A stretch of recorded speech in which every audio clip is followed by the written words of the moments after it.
zero while the orbiter is still going by it very fast, and there was an 800-mile-an-hour difference between its speed and the wing speed. When the wing hit it, it went right through.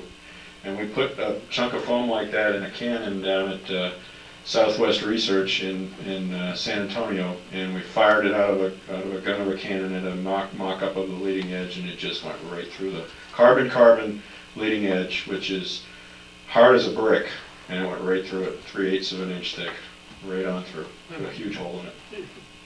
You'd never think that a piece of foam that weighs a pound and as big as a lunchbox could go through something that hard. But when it's got that kind of speed, it completely bent the carbon in, and it went past its yield point and crushed it, collapsed it. What was the initial specification that it was supposed to be no debris? That's right. That's exactly right. His question is, weren't the original specifications were for no debris? And it's what you call, there's a lady by the name of Diane Vaughn that wrote a book about the processes in an industry that lead to an accident, and she wrote the book Challenger, and she called it normalization of deviance. And it sounds really, really bad. It sounds like people are being misbehaving.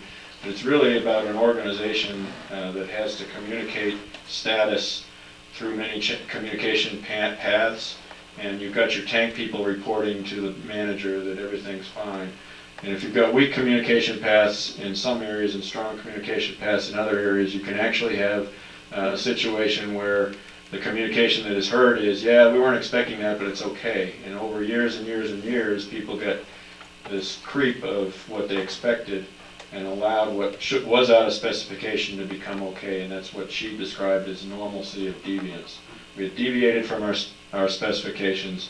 We treated it normal because in experimental flight tests you don't always get what you're expecting, and if you can look at it afterwards and say, well, that's not what we expected, but it's acceptable, and you don't scrutinize it well enough, you say it's acceptable and it shouldn't have been, this is what you get. And it took 20 years to get us, but it got us. So the astronauts didn't realize how serious it was? Nobody realized how serious it was. This question was, did anybody realize it? When you see year after year, flight after flight, nothing but little scratches on black tile, no one imagined, even after the accident occurred, everyone said it couldn't possibly been a chunk of. We saw a radar image of something going by the wing in the initial photography, and no one imagined even then that it could have been a chunk of foam. No one had done everyone did what we all did in the room here, is a piece of foam, how could that possibly go through the wing leading edge? Because you know how light and low dense a piece of foam is. But nobody had done the math that said at these velocities, this is the amount of energy that's going to hit the leading edge. Would that be the same type of foam that they put in boxes that the ship machinery and equipment and stuff like that? Because no, it's not really hard.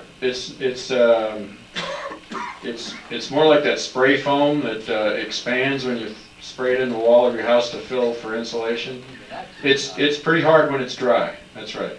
And but it's very low density. It's very lightweight. A chunk as big as this podium, you just hold it like this. It's the hardness to put it through the metal. It was actually yes. It was the fact that it wasn't the crustiness and the fact that it was hard enough. It was the fact that it had mass and it had incredible velocity.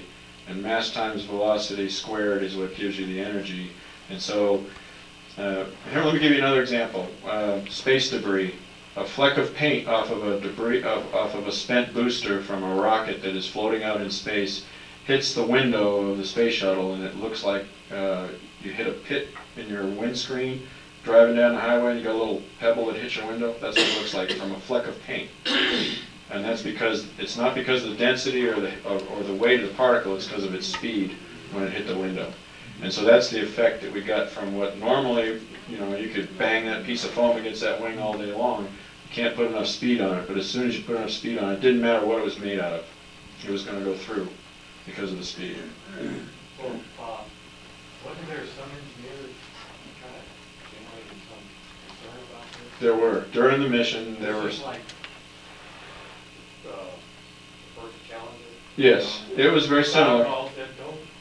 That's right. Diacol said don't launch, and that's exactly right. You're referring to engineers that were trying to say, wait a minute. There was some of that. What they were asking for was some satellite photography to see if they could examine the shuttle before entry, and for these very things that Diane Vaughn writes about. She's a industrial psychologist of Boston University, and she writes about how organizations behave. And again, it's not about anybody being malicious or anybody being ignorant or anybody being arrogant. It's about the way organizations tend to have communication paths and channels.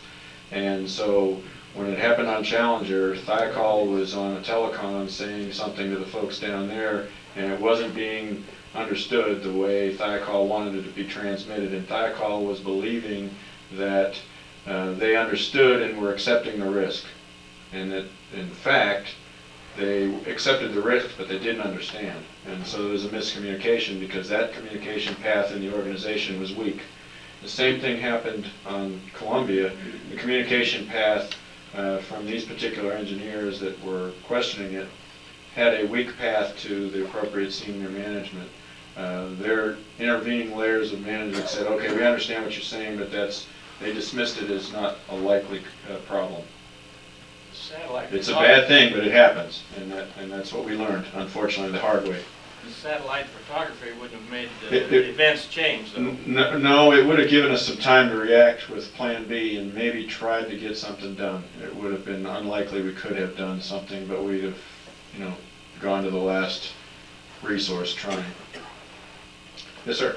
Where is China in the space race, and what do you think they're going to do when they get there? And do you think there's any other country that's a threat to the world in space? China is going to the moon, there's no doubt about it. They're mimicking exactly what we did in Apollo. They want to be viewed as a space power, they want to be viewed as a global power. And I think that's one of the key reasons that the White House's initiative to return to the moon and try to go to Mars in the next 35 years is a good one.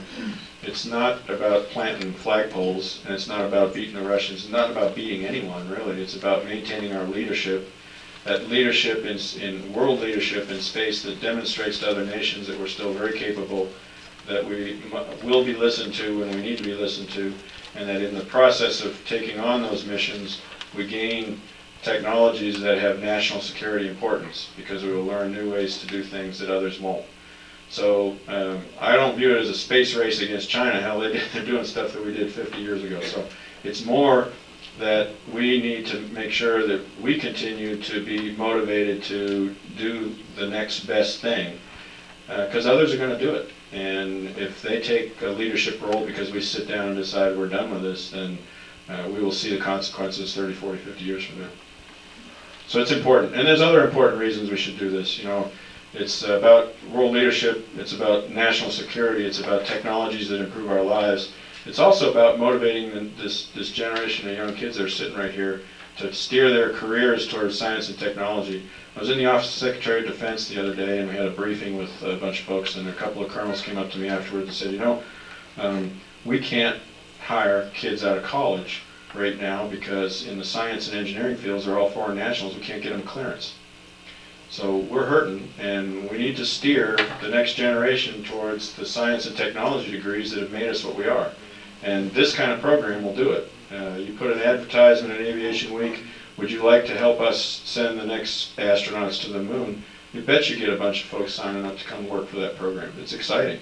And that's about making an entire nation focus its future on something that has great payoffs that are intangible but important. So I always tell people that, why are we going back to the moon? Haven't we done that already?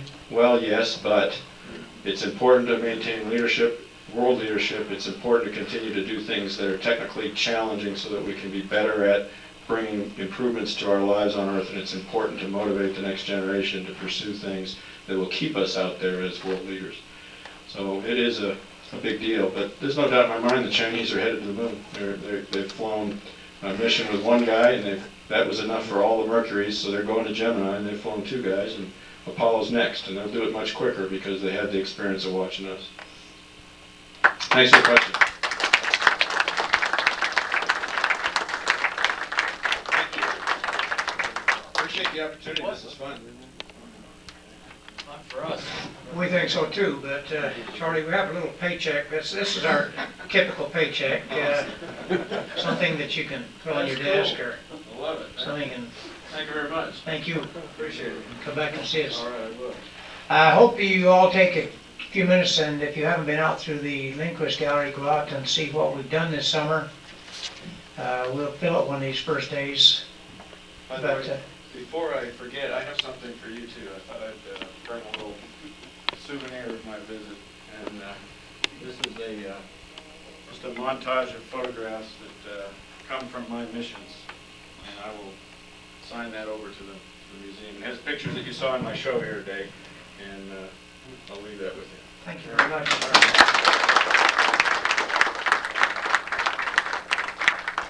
Back next week, folks, we'll do it again.